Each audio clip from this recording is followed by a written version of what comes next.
Première lecture. Lecture du livre des Actes des Apôtres. Le jour de la Pentecôte, Pierre, debout avec les 11 autres apôtres, éleva la voix et leur fit cette déclaration. Vous, Juifs, et vous tous qui résidez à Jérusalem, sachez bien ceci, prêtez l'oreille à mes paroles. Il s'agit de Jésus, le Nazaréen, homme que Dieu a accrédité auprès de vous en accomplissant par lui des miracles, des prodiges et des signes au milieu de vous, comme vous le savez vous-même. Cet homme, livré selon le dessein bien arrêté et la prescience de Dieu, vous l'avez supprimé en le clouant sur le bois par la main des impies.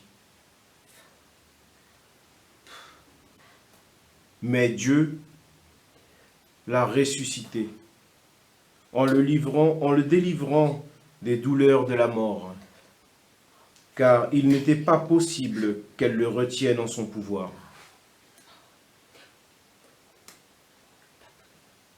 En effet, c'est de lui que parle David dans le psaume. Je voyais le Seigneur devant moi sans relâche, il est à ma droite, je suis inébranlable. C'est pourquoi mon cœur est en fête, et ma langue exulte de joie. Ma chair elle-même reposera dans l'espérance. Tu ne peux m'abandonner au séjour des morts, ni laisser ton fidèle voir la corruption. Tu m'as appris des chemins de vie, tu me rempliras d'allégresse par ta présence. Frères, il est permis de vous dire avec assurance au sujet du patriarche David qu'il est mort, qu'il a été enseveli et que son tombeau est encore aujourd'hui chez nous. Comme il était prophète, il savait que Dieu lui avait juré de faire asseoir sur son trône un homme issu de lui. Il a vu d'avance la résurrection du Christ, dont il a parlé ainsi.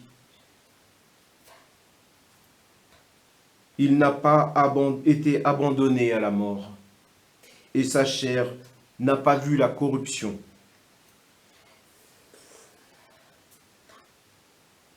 Ce Jésus, Dieu l'a ressuscité. Nous tous, nous en sommes témoins.